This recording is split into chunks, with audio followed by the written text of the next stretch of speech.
Mesdames et messieurs, bonsoir. Nous sommes le samedi 13 septembre 2014. Il est 21h sur la place Saint-Pierre au Vatican, 22h en Nairobi au Kenya et 20h à Libreville, capitale gabonaise, où vous est présenté la 5e édition du journal télévisé du soir sur votre nouvelle chaîne généraliste panafricaine, Canal 7. Au sommaire de cette édition, 5e du nom, 3 titres principaux. Mali, début du campus des barreaux francophones à Bamako. Rwanda, le procès de l'artiste Kizito Mihigo, reporté au 10 octobre prochain. Ukraine, Kiev et Bruxelles se donnent rendez-vous dans 12 mois. À présent, le document des titres de cette édition. Afrique de l'Ouest au Mali, Bamako accueille les travaux de la 3e édition du campus international des barreaux des pays francophones. Des centaines d'avocats des barreaux de Paris et des pays de la francophonie prennent part à cette rencontre. Cette dernière a pour slogan « Reconstruire le Mali par le droit ». Compte rendu de notre correspondant dans la capitale malienne, Niana Alio Traoré. Le campus international des avocats francophones s'invite à Bamako. Après le Cambodge et le Brésil, cette 3e édition des défenseurs des droits fondamentaux a choisi le Mali pour plusieurs raisons. Les avocats francophones entendent en effet participer à la construction du Mali par l'exercice de leur métier, celui de la pratique du droit. Mesdames et messieurs, votre président de la République donne une leçon d'amour du barreau et des valeurs du barreau. Comme Beaumarchais ou Voltaire, il nous propose pour mot d'ordre la formule de Figaro. Je ne suis pas d'accord avec ce que vous dites, mais je me battrai jusqu'au bout pour que vous puissiez le dire. Il est tout aussi évident que la création de richesses est principalement le fait d'entreprises petites, moyennes ou grandes, et que celles-ci, quelle que soit leur taille, ont besoin d'un environnement juridique et judiciaire stable, équitable, protecteur, où seul le droit et rien que le droit triomphe. Pendant les 4 jours d'activité, les avocats francophones échangeront sur différents modules, notamment les contrats, les responsabilités ou encore la famille. L'occasion sera aussi mise à profit pour rapprocher davantage les barreaux français et maliens.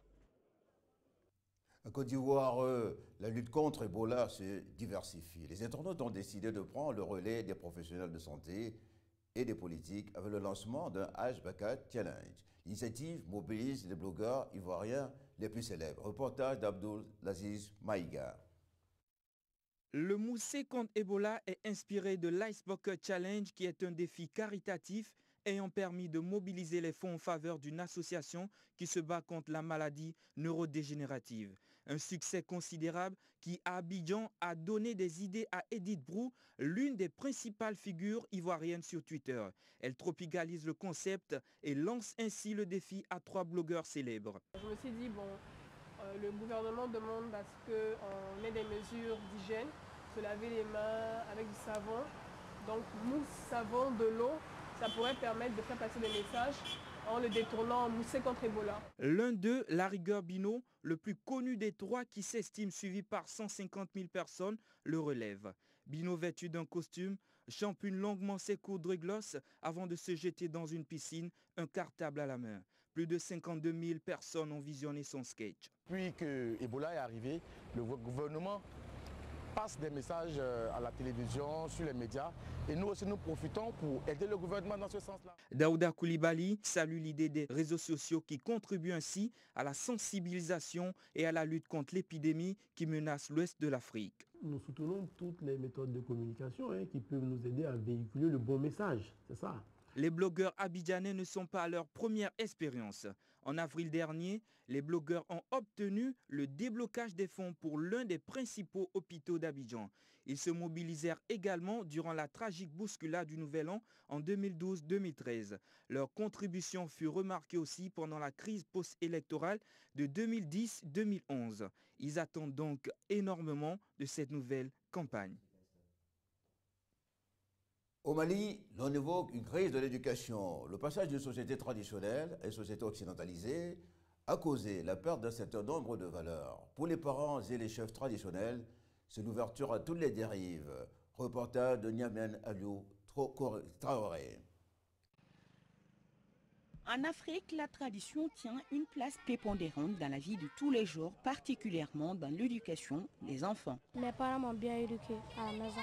Je ne fais pas de bêtises. Mon père m'a dit que je ne fais pas de bêtises à l'école. À la maison aussi, je ne fais pas de bêtises. Les parents sont les premiers garants de cette éducation. Nombreux sont les Bamakois qui reconnaissent aujourd'hui que les jeunes n'ont plus de respect pour leurs parents et leurs aînés. Aujourd'hui, les enfants, l'éducation est nulle. Ça ne va pas. Du matin jusqu'au soir.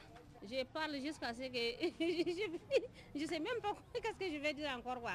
Pour nos interlocuteurs, la faute incombe aux parents. Les parents ont délaissé et puis avec les films là, vraiment, c'est devenu un problème. Les enfants n'entendent plus. Les parents démissionnent carrément. Dans notre quartier ici, là, ça ne va pas du tout. Ils se droguent et ils prennent de l'alcool aussi. Pas les parents seulement, c'est l'autorité même. La solution est très très difficile maintenant. Il faut faire beaucoup de pression à la maison maintenant. Mais dans 10 ans, vraiment, ça fera catastrophique. Cet étudiant coupe la poire en deux. Il attribue la responsabilité autant aux parents qu'aux jeunes. Je dirais que la majorité des enfants ne sont pas bien éduqués. Le niveau d'éducation au Mali ici est trop bas. La faute n'est pas seulement au niveau des jeunes, mais il y a aussi la part des parents. Je dirais que les parents ne jouent pas pleinement leur rôle. C'est la communication qui manque entre les parents et les enfants. D'autres pointent du doigt la télévision. Selon eux, les jeunes prennent pour de l'argent comptant les feuilletons et séries qui ont pris d'assaut les chaînes de télévision. Ils invitent la jeunesse à suivre le progrès, mais en gardant un œil sur les us et coutumes. Au Niger, la rentrée des classes se rapproche et les familles s'organisent. L'heure est à l'achat des fournitures. Plusieurs magasins ont refait leur rayon afin de répondre au mieux aux sollicitations des parents d'élèves. L'élément de nos confrères d'Afrique, actualité. À quelques jours de la rentrée scolaire au Niger, c'est l'effervescence dans les différentes librairies de la capitale. Situation économique difficile oblige, les parents d'élèves se ruent surtout sur les librairies de rue communément appelées librairies par terre. Au niveau de ces librairies de fortune, les livres sont accessibles car ils sont de seconde main. Et je l'ai trouvé vraiment à vil prix, comme je l'ai souhaité. On trouve tout ce qu'on voulait et vraiment on les trouve de façon très abordable. Au niveau de ces librairies, les clients ont plusieurs options. Ils peuvent acheter directement, faire le troc ou vendre. Par exemple, un élève qui est en 6e, il passe en classe de 5e, donc il amène les anciens livres de 6e. Et il va augmenter sur chaque livre un peu, et on lui donne le livre neuf de 5e. Celui qui n'a pas de moyens, il est obligé de faire troc pendant la rentrée. C'est une fête même pour nous. Les plus nantis préfèrent acheter les livres dans les librairies plus modernes. Les livres là-bas sont neufs et de meilleure qualité. La quasi-totalité des documents que je cherche, je viens m'approvisionner auprès du groupe Papeterie Cadeau et c'est dans ces cadres que je suis présentement venu ici auprès de la librairie Cadeau pour pouvoir m'approvisionner en fourniture scolaire. À la différence, disons, de la librairie par terre, moi je vends des livres neufs que je paye au niveau des grandes boîtes. Bon, donc il n'y a pas de concurrence, parce qu'ils vendent des vieux trucs, la plupart, et nous vraiment on ne vend pas des vieux livres. Après les manuels scolaires, les parents d'élèves doivent aussi acheter les tenues scolaires pour leurs enfants.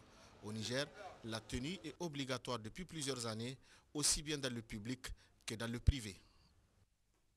Afrique centrale, au Rwanda, l'ouverture du procès du célèbre chanteur Kizito Mihigo, rescapé du génocide et de ses 3 co-accusés, a été reportée au 10 octobre prochain à raison de l'ajout, plus que tardif, d'un nouveau chef d'accusation par un parquet.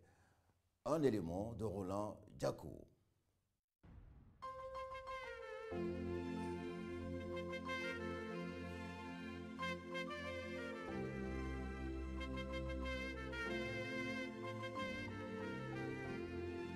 Amerika n'Uburayi, Aziya na Oceania, ni ibiducumbikire, ariko ntitwibagirwe ko turi abana mu Rwanda. Amerika n'Uburayi, Aziya na Oceania. Ce refrain va sûrement rappeler quelque chose aux mélomanes africains. Et oui, il s'agit bien du célèbre chanteur rwandais Kizito Mihigo qui se retrouve devant la haute cour de Kigali avec 3 de ses proches. Moins d'1 heure après avoir débuté, le procès du célèbre chanteur et de ses co-accusés a été repoussé au 10 octobre 2014. L'absence d'avocat pour ces 3 co-accusés et le dépôt tardif de certaines pièces du dossier à la veille du procès en seraient les raisons. Autre raison de ce report, une nouvelle charge ajoutée au dossier de l'artiste et l'un de ses 3 co-accusés, le journaliste Cassien Tamouanga, celle de conspiration en vue d'attenter à la vie d'un individu, selon le porte-parole du procureur Alain Mukuralinda. À la barre, les avocats du chanteur ont expliqué que cet élément ne leur avait été transmis que la veille et qu'il leur fallait donc plus de temps pour préparer leur défense. Ils sont tous accusés de formation d'une association de malfaiteurs et de complicité de terrorisme et d'infraction contre le pouvoir établi ou le président de la République rwandaise. Kizito Mihigo et ses co-accusés resteront donc encore 1 mois en prison avant que leur procès ne s'ouvre réellement.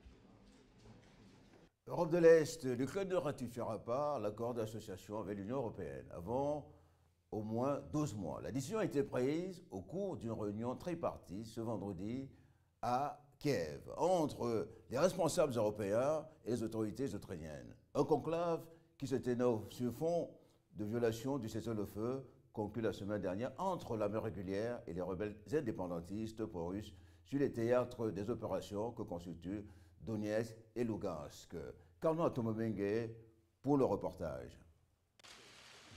Rendez-vous l'année prochaine, c'est en substance la conclusion de la réunion Union européenne-Ukraine-Russie de ce vendredi à Kiev. Alors que Petro Poroshenko affirmait il y a quelques jours que son pays ratifiera l'accord d'association avec l'Union européenne le 16 septembre prochain, c'est en grand pédagogue que les responsables européens ont convaincu les dirigeants ukrainiens de différer l'échéance afin de démontrer à Moscou l'innocuité de l'accord pour les intérêts russes. Arseny Latchenuk, Premier ministre ukrainien, s'est d'ailleurs félicité de ce report, indiquant que l'économie du pays a besoin de plus de temps pour se préparer à faire face à la libre concurrence. Cependant, José Manuel Barroso a accusé la Russie d'avoir un comportement inacceptable et a assuré le président ukrainien du soutien de l'Union européenne. Nous sommes avec vous, nous vous soutenons et nous savons que c'est un très grand challenge. Sur le terrain, les populations de Donetsk tentent de se réveiller chaque jour d'un nouveau cauchemar, enserrées au milieu de feux nourris de l'armée régulière et des rebelles indépendantistes pro-russes. Regain de tension donc, malgré le cessez-le-feu en vigueur, où l'armée ukrainienne affirme avoir repoussé vendredi un assaut rebelle contre l'aéroport de Donetsk. A noter que le conflit actuel est parti de la volte-face de Viktor Yanukovych, ancien président ukrainien, qui le 21 novembre 2013 avait renoncé à la signature d'un accord de libre-échange et de coopération avec l'Union européenne. Asie Pacifique, au Pakistan, d'importantes inondations touchent l'est du pays après le Cachemire. C'est la riche province du Pendjab qui est atteinte. L'industrie cotonnière est menacée alors que les premiers bilans font état de 450 morts et de 2 millions de personnes affectées. Samperod Ba s'en fait l'écho. Les inondations consécutives au puits de la mousson ont déjà fait 450 morts et affecté près de 2 millions de personnes en une semaine au Pakistan. Elles ont débuté dans la région du Cachemire, la riche province victime d'un conflit de longue date entre l'Inde et le Pakistan, avant d'atteindre le Pendjab, le grenier de ces pays, engloutissant ainsi des milliers de villages et des millions d'hectares de champs. Les eaux se dirigent vers l'une des principales villes du Pendjab, Multan, qui est le centre nerveux de la production cotonnière du pays. 2 millions de personnes y sont menacées et les autorités envisagent de faire sauter des digues à l'explosif pour détourner les impétueux flots marrons. Sur le plan sanitaire, les risques d'épidémie se multiplient. Les populations s'inquiètent évidemment, malgré les prises en charge médicales. Il y a des inondations dans notre région. Les eaux sont très empoisonnées. Ça m'a brûlé les mains et les pieds. Nous avons été évacués par bateau. Nous sommes venus ici pour recevoir un traitement médical. L'eau est empoisonnée. Ça m'a fait très mal aux mains et aux pieds. Les sauveteurs nous ont évacués avec nos affaires. Nous avons tout perdu. Nous nous sommes tout juste sauvés nous-mêmes. Devant la menace que représentent ces inondations, la situation humanitaire se complique.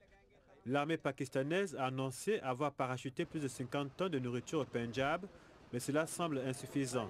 Malgré tout, les observateurs locaux estiment que ces inondations ne seront pas plus importantes que celles de 2010 qui avaient submergé 20% du territoire et affecté 20 millions de personnes. Au Japon, Christine Lagarde, Thierry Blair et Caroline Kennedy, le gratin féminin mondial, étaient réunis vendredi à Tokyo sous le signe du Women Economic, un forum international de femmes organisé par le gouvernement japonais qui vise à encourager le travail des représentants du sexe féminin. Dina Kusu pour les détails.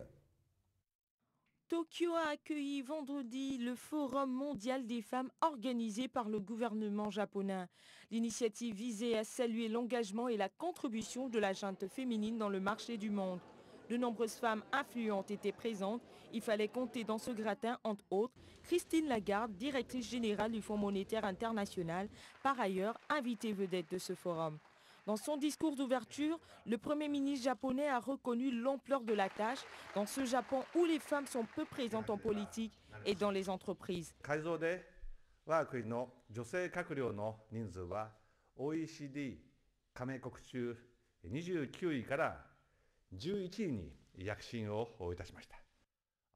Parmi les pays de l'OCDE, le Japon est passé de la 29e à la 11e place dans le classement de la proportion des femmes au sein du gouvernement. Nous ne sommes pas encore dans le top 10, mais le climat est en train de changer dans la sphère politique japonaise. Je ne doute pas que ces femmes aux précieuses compétences vont agir et faire de leur mieux pour faire avancer notre pays.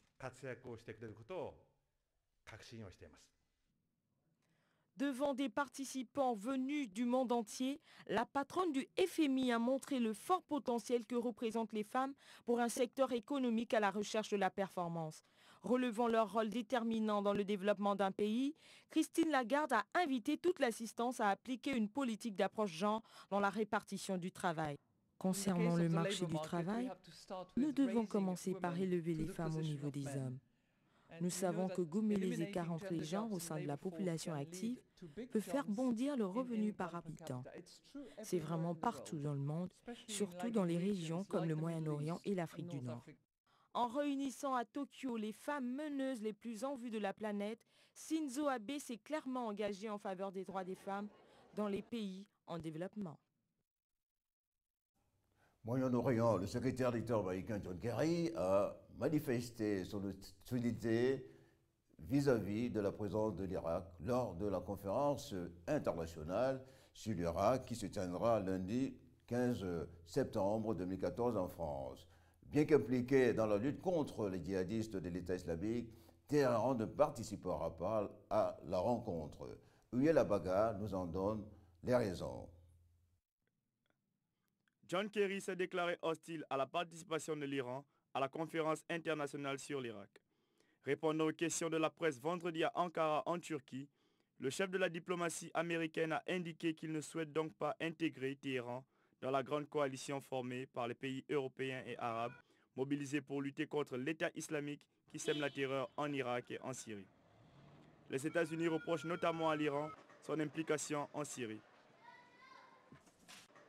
No one has called me and asked me with respect to the presence of Iran, but I think under the circumstances at this moment in time. Personne ne m'a appelé pour me demander mon avis sur la présence de l'Iran, mais vu les circonstances, je ne pense pas que ce serait bien à ce moment particulier pour un certain nombre de raisons. Ce ne sera pas approprié étant donné les nombreuses autres questions qui restent sur la table au sujet de leur engagement en Syrie et ailleurs. L'État islamique est pourtant un ennemi commun à l'Iran et aux États-Unis. Les deux pays ont même offert récemment de l'aide militaire pour attaquer les zones contrôlées par le mouvement islamiste, mais les divergences d'opinion sur le programme nucléaire iranien et l'implication de Téhéran en Syrie ne plaident pas en faveur de la présence de l'Iran lundi à Paris. Dans le même élan que John Kerry, John Baird, ministre des Affaires étrangères du Canada, a officiellement rejeté toute idée de coopération avec le régime iranien pour combattre l'État islamique, avançant que l'Iran est le plus grand parrain du terrorisme international. Sport football. La Fédération algérienne de football a décidé de suspendre le stade de la jeunesse sportive de Kabylie jusqu'à la fin de la saison après la mort de l'attaquant camerounais Albert Ebossé le 23 août dernier lors de la deuxième journée du championnat algérien. Michel Djehi au commentaire. La décision est enfin tombée. La fédération algérienne a annoncé vendredi dernier la suspension du stade de la JS Kabylie jusqu'à la fin de la saison suite à la mort du jeune attaquant camerounais âgé de 24 ans Albert Ebossé qui avait été touché par un projectile lancé des tribunes. L'attaquant camerounais, qui pourtant avait été meilleur buteur du championnat la saison passée, avait dénoncé de son vivant, à travers l'interview d'une presse, d'être victime de racisme, gangrène qui bat son plein en Algérie et qui vient détruire le monde du football. Il faut que le racisme cesse et nous sommes tous des êtres humains et je ne pense pas que si je me blesse, c'est du blanc qui va sortir, c'est du rouge. Et je ne pense pas que si vous vous blessez en tant que blanc, c'est du, je sais pas, c'est du vert ou bien c'est une autre couleur qui va sortir. C'est du rouge qui va sortir. Après son décès, Mohamed Tami, ministre des Sports, avait confirmé que ce dernier avait été atteint d'un morceau d'ardoise tranchante ramassé près du stade à la fin d'un match perdu à domicile qui s'était soldé sur un score de 2-1 face à l'USM Alger. Au vu de la gravité des faits, la fédération algérienne a réagi en prenant des mesures draconiennes et fermes.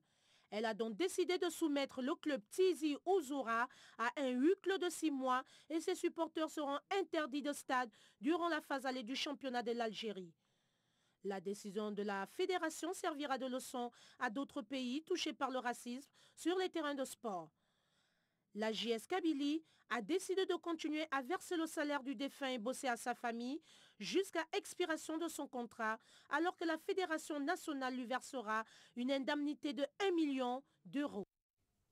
Mesdames et messieurs, cette édition est à présent terminée. Nous en rappelons les principaux titres. Mali, début du campus de barreau francophone à Bamako. Rwanda, le procès de l'artiste Kizito Mihigo, reporté au 10 octobre prochain. Ukraine, qui a vu Bruxelles, se donne rendez-vous dans 12 mois. Mesdames et messieurs, au nom de toute la rédaction et de toute l'équipe technique, je vous remercie d'être aussi nombreux à suivre notre journal du soir, tout en vous souhaitant de passer une agréable soirée. Nous vous donnons rendez-vous demain soir à la même heure. Au revoir et à bientôt.